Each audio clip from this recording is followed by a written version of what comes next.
Alright, so in this video we'll go over completing the square, then we'll solve for our roots of our quadratic, we'll then find the vertex of our parabola, and then we'll graph our quadratic by making a nice parabola using the points that we find.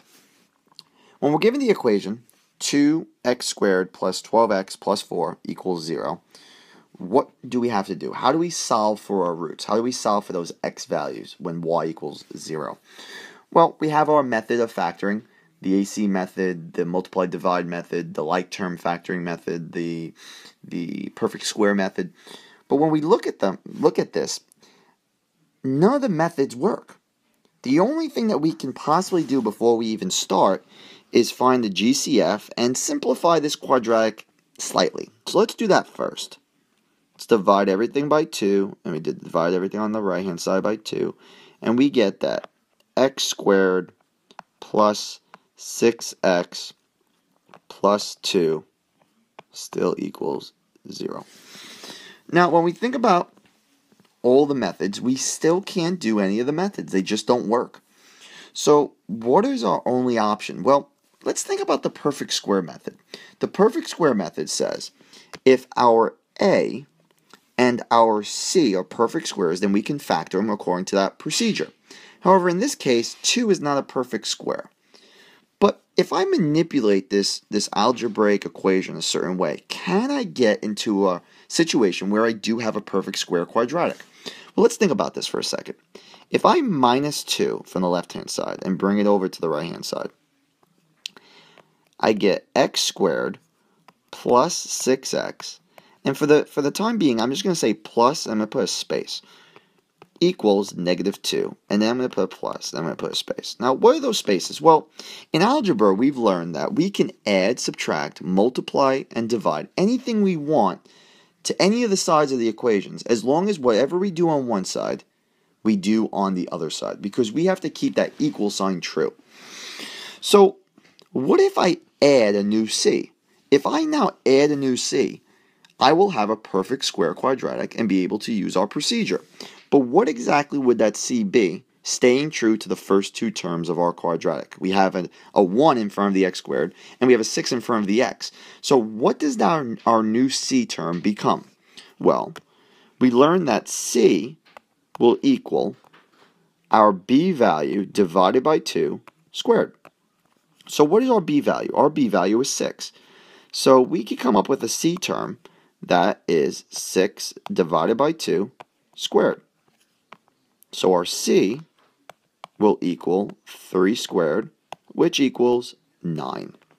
So now let's add our new c term to the left-hand side of the equation. And again, whatever we add to the left, we have to also do on the right. So we're going to add 9 to the right-hand side of the equation. Now we have a quadratic that we can use our perfect square procedure to factor. So we have x squared plus 6x plus 9 equals 7. Now we could factor that left-hand side. So what does the perfect square factor procedure say? Well, we start off with a parentheses and a square. We look to see if our a and our c terms are perfect squares, and they are. So the square of x squared is x, and the square root of 9 is 3 plus 3. So we have successfully factored our quadratic. Now, we still set that equal to 7. Now, how do I solve for my x? Well, we have a square on the left-hand side. Well, we know if we square root that square, we will get x plus 3 by itself. So let's do that. So we square root the entire left-hand side, and we get that x plus 3 equals. Now, we have to take a step back here. Since the left-hand side of the equation was a square, we have to account not only for the positive possibility, but also our negative possibility. Because remember, a positive times a positive is a positive, but a negative times a negative is also positive. So we have to account for both situations. So we say then is plus and minus a radical 7. Since we square rooted the left-hand side, we square rooted the right-hand side, but we accounted for the two possibilities of our square. So now we can write our two equations. Remember, since there's a quadratic, there's always going to be two equations because there's always going to be two values of x. They may equal the same thing, but you will always solve for two x values. So we have that x plus 3 equals radical 7, and we have that x plus 3 equals negative radical 7.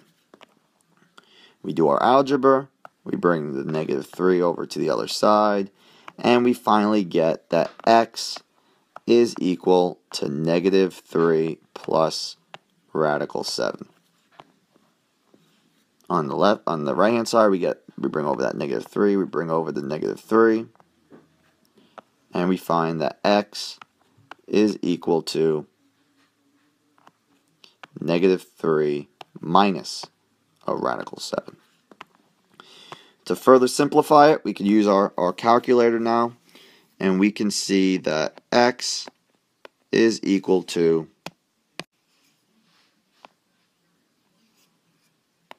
negative 0.35,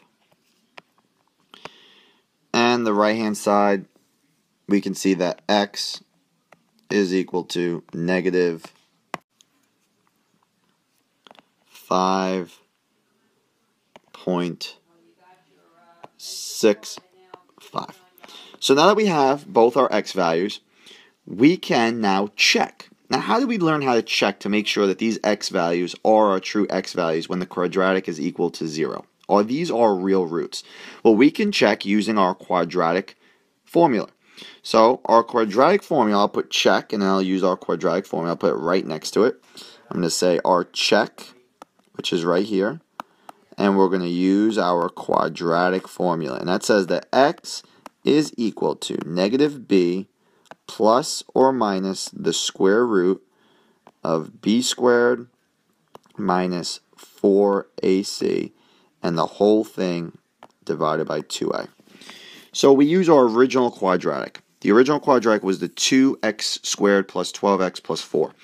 So we just substitute the information in. We get the x is equal to negative b. Our b value is 12.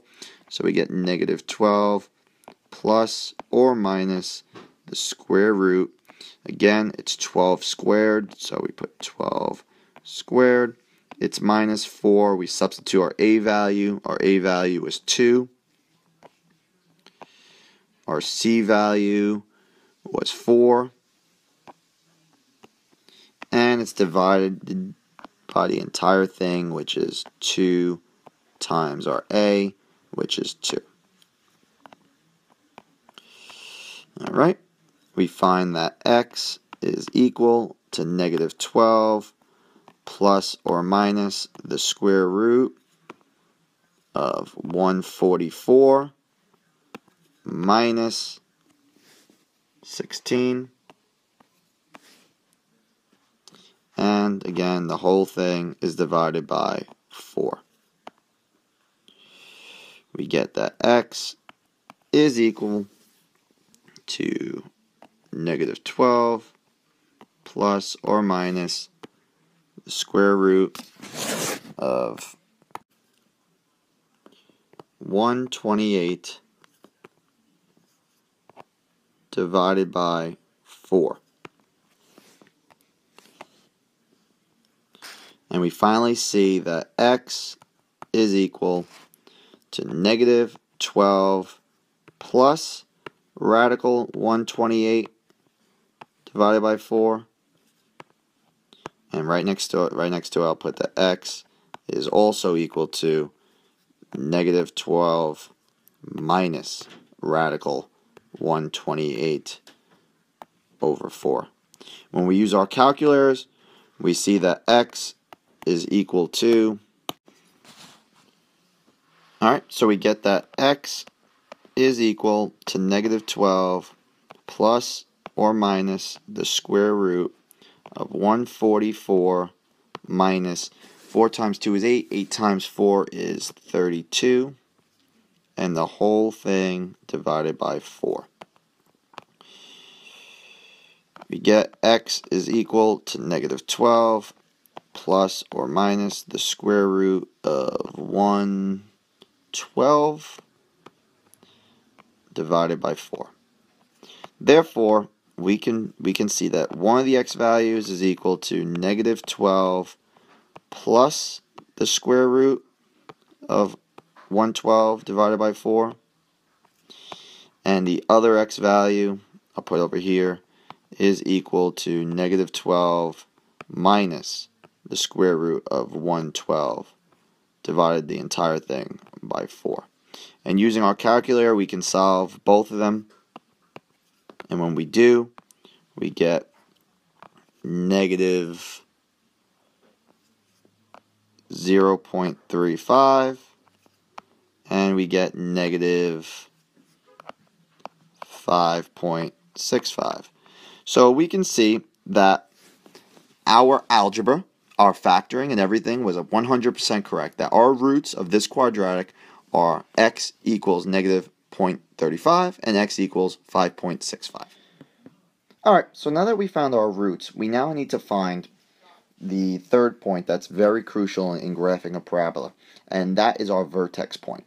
Now, how do we find our vertex point? Well, we have to look at our original quadratic equation. We can't use our simplified or any of our simplified points because that is not the true quadratic. The true quadratic was 2x squared plus 12x plus 4. So I'm going to rewrite that so it's in front of our face so we can work with it. It was y equals 2x squared plus 12x plus 4. That was our original quadratic, and that's the one we have to work with.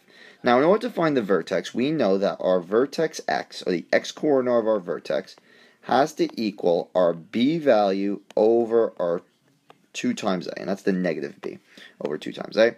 So when we substitute our information in, we get that the x-coordinate of our vertex is negative 12 over 2 times 2.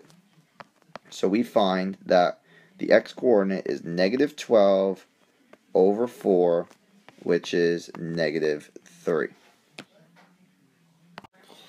Now, to find our y value, we get that y equals 2, we substitute in that x, so negative 3 squared plus 12 times that negative 3, so 12 times negative 3 plus 4. So we get the y value of our vertex to be y equals negative 3 times negative 3 is positive 9, so that's times 2 is 18, plus 12 times negative 3 is a negative 36, and it's plus 4. So our y value of our vertex comes out to be y equals negative 14. Okay, so we can now write our vertex, which is up here. We can write our vertex equals negative 3, negative 14. Negative 3, negative 14. Good. Alright, we'll move on to the next page. Now, on the next page, I have already written our quadratic, which is 2x squared plus 12x plus 4 equals 0. That's the original equation. That's our quadratic. We wrote our roots right now in our vertex. So our vertex was negative 3 and negative 14. And now we have to find the last piece to our puzzle. What is our y-intercept? Alright, so our y-intercept would be when the x is equal 0. So we can say that when we substitute in 0 in for our x, we will find our y-intercept. So we have 2 times 0 squared plus 12 times 0 plus 4. So our y-intercept is 4. Alright, so let's put our plots in. So we have negative 14, we have negative 3. So we have negative 3 over down to 14. So we have a dot, we can say right about there. So I'll put right there. I'll erase that other one. So I'll make that nice and big. There is our vertex point. We'll need another dot at negative on the x, negative 0.35. So I'll put a nice big dot right there. And negative, we said 5.65. So 1, 2, 3, 4, 5.65, a little bit more than halfway. We'll put right there. And we need a dot at our y-intercept of 4. So it's 1, 2, 3, 4. I'll make a nice dot right there. Now we have all the information to draw our parabola. So that's a nice little sketch of our parabola from the quadratic of 2x squared plus 12x plus 4.